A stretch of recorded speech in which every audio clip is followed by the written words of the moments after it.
And here we go again.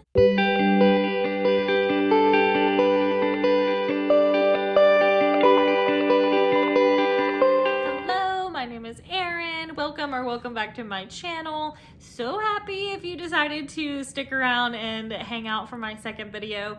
For this video today, I am going to just be running through my 22 books that I want to read in 2022. Now, I did make a nice little spread in my bullet journal here with 22 books that I do own these books. Now, I didn't go get them because that just seems like a lot of work. Some of them are here. Some of them are on this bookshelf that's like kind of right behind me over here. Like, well, I guess it's like in front of me. Behind you, but in front of me. Just like this one is behind me, whatever.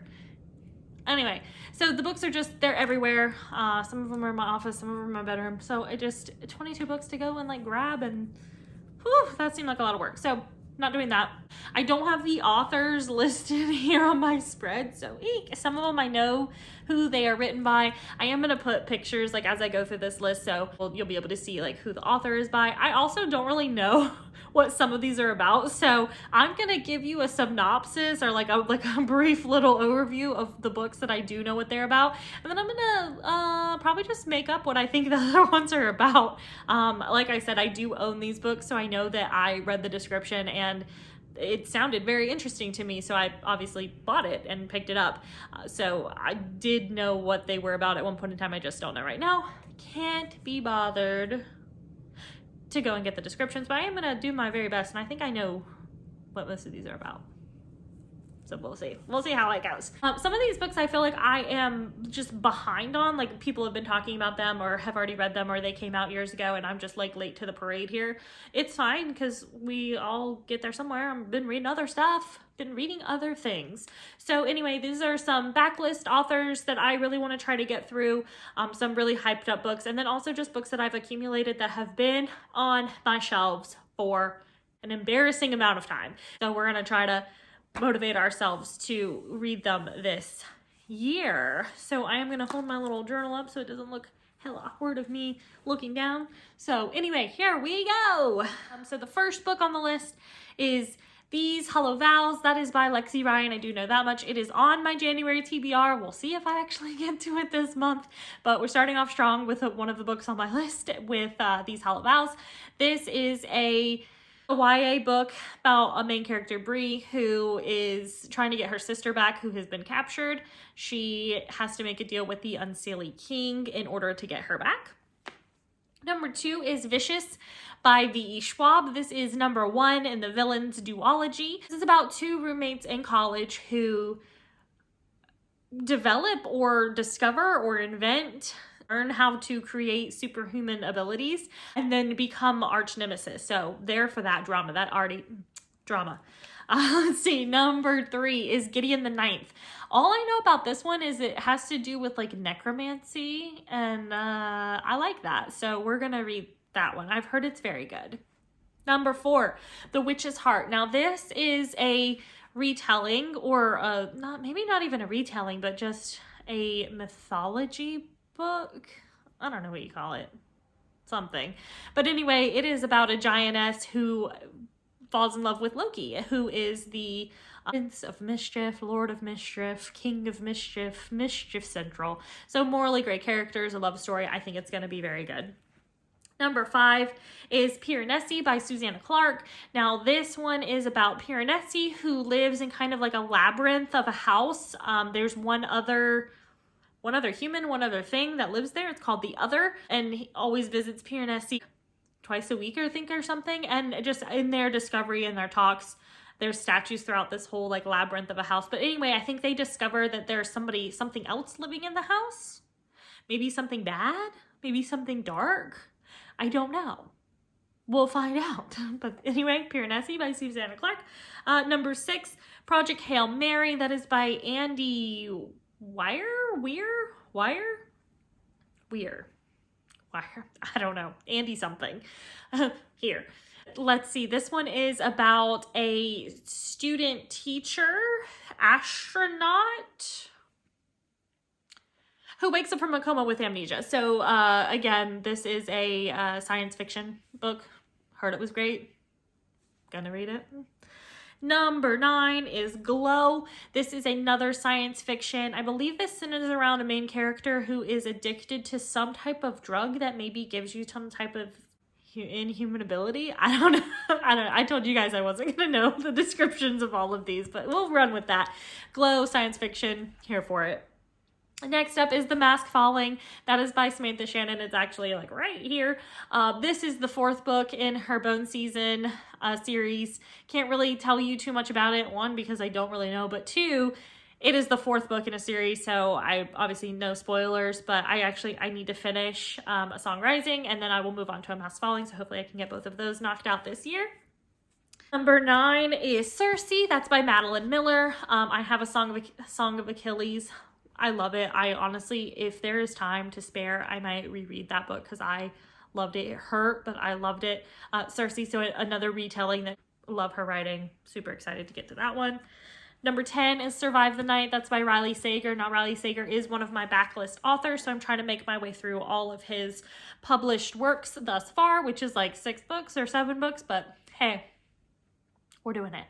So anyway, Survive the Night, I believe, is about our main character who is being taken across country by a serial killer. Say no more. Honestly, say no more. And number 11, we have the Final Girls Support Group. That is by Grady Hendrix. This book is about final girl. So if you're unfamiliar with what a final girl is the last living girl in a horror film. So this is about a support group for those girls, and one person dies. So they're trying to figure out, who killed her, or if they're all being targeted, and who's going to survive and all that kinds of stuff. Number 12 is The Keeper of Night. I've actually already completed this one. Yay me. But this one was a YA book essentially about a girl who is really trying to understand her heritage a little bit more. Now, this is a fantasy book. So essentially what she is, her occupation or her talent. Anyway, what she does is takes people's souls, like reaches down their throat and takes their souls. So really this is about her discovering her Japanese heritage, because she is half British, I believe, and then also half Japanese. She never knew her mother. So she believes that she is of the same type of person, but from Japanese culture versus, the UK. So she is traveling with her brother to Japan to learn more about herself and her coming into her own powers and such. Number 12 is Half Six Shadows. Now, I believe this is a Lady of Shalott retelling. Shalott.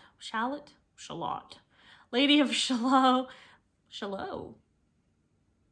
It's a retelling. Like Knights of the Round Table-esque retelling, but women. I don't know if it's really Knights of the Round Table, but that's the vibe that I'm picking up from this book. And next up, number 13 on the list is Home Before Dark, another Riley Sager book. I believe this one has to do with a young girl and her father who lived in a house when she was a child. Bad things happened, and now she's going back to the house as an adult, but she doesn't really remember the traumatizing events that took place at the house. I think it's going to be haunted or something. I don't know. We'll see what happens. Next up, number 14 is The Blacktongue Thief. I don't know anything about this one. We'll just go to the next. I really don't know what this one is about. An adventure. I know there's like goblins, maybe giants, goblins, necromancers. I don't know. It's a journey. It's a journey story. Read it if you want. Number 16 on the list is Get a Life, Chloe Brown. Now, this one is a contemporary. If you saw my other video, you know that I don't really get along with contemporary, but I really feel like I'm missing out with this book. So I'm going to give it a read. I do have it, so why not? So Chloe is our main character that we're following in this book. She has like a near-death experience, and she realizes after that near-death experience that if she were to have died, that she really wouldn't have lived a life. And so she is setting out to remedy that situation, and I believe there's a boy who is helping her with that. Disability rep in that book, so I actually am very excited to pick that one up. Hopefully I'll get it on my next month's TBR. Next up, number 17 is The Martian. All I know is that there is a Matt Damon film called The Martian based off of this book.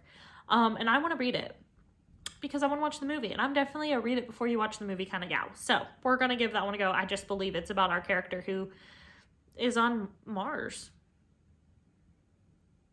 And his life on Mars.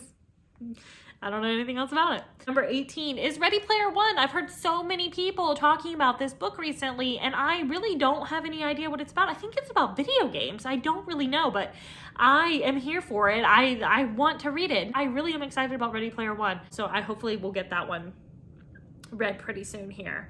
Number 19, A Man Called Ove. Again, I believe this is a contemporary. I'm trying, guys. I'm trying so hard. But A Man Called Ove, I don't know what this one's about at all.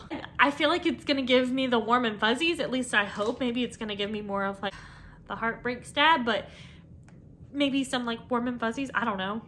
Man Called Ove, number 19 on the list. Number 20, A Little Life. Now that one I know is going to break me because I know that there's probably like, it's about like the struggles of coming into like adulthood, like a coming of age story, and I really don't think that there's anything good that happens to our main character or characters, but I've heard that will make you cry. I'm always down for a good cry, like a good solid cry. I'm there for it. So A Little Life, it is a chonker, but I'm determined to get that read. Maybe I'll wait until it's less cold outside because like the seasonal depression just hits different during the cold. Anyway, number 21 is Witches of Ash and Ruin. I've just had this one on my shelf entirely too long. Probably will pick this one up in like October because it's got the like definite like witchy vibes, and so like I feel like that's going to be like the mood. So I'll probably pick that one up a little bit later in the year. But Witches of Ash and Ruin, witches vibes, no idea what it's about. We'll go from there. And then last but not least on my 22 books to read in 2022 is The Mermaid, the Witch, and the Sea. This is a middle grade-ish. I don't think it's a middle grade. It might be. It might not be. It might be more YA. I'm not sure. But essentially this is about a mermaid, the witch, and the sea. That's what it's about. That's what A Mermaid, a Witch, and the Sea is about. It is about those three characters. I do think that it's sapphic, though. So I am excited about that. Always trying to diversify my reading here. Just trying to be inclusive, you know? We like inclusion. So, yeah, I don't know what that one's about. I think it's, again, like a journey. I believe it's a journey story. I believe we're going somewhere. We're doing something with a mermaid, a witch, and maybe it's going to take place on the sea. I don't know. So yes, those are my 22 books to read in 2022. I'll give you a little close up here if you can see, but essentially I have them. I will mark them off with a star rating once I complete them in here, and I'm just really curious to see how many of these I can actually read. My goal for the year is 100 books, so I definitely think that I can get these 22 books on there. Some of them are big, some of them are small, some of them are probably fast-paced, some are slow-paced, but I really think it's a very wild group of books. But basically I just kind of walked through my house, and as I saw books that I owned that I was very much interested in and I hadn't read yet and they'd been there for a while, I just went ahead and put them down on the list. So we'll see how we go. So we'll see if we can get through these. Like I said, let's see in the comments. I would love to know if, one, you have read it before. If you read it before, did you like it? Is it worth my time? Because time is valuable. Yes, one, let me know if you've already read a book. Number two, let me know if you would like to read any of these books, because I'm always down for a buddy read. 100% down for a buddy read. Let's read them together if any of these are on your TBR. And number three, if you don't fit in one of the first two categories, number three, if there are any books that you potentially are thinking about picking up and maybe reading that you never heard of before that sounded interesting with my very terrible descriptions of what these books are, let me know. I would love to inspire. And also, if you are number three, you could be number two as well, because let's read together and let's talk about books. So thank you so much. This is the end of the video. If you made it this far, remember to give it a like, subscribe if you want to, turn on the little notification thing if you want to know when more content comes out, and I will see you guys in my next video. Bye.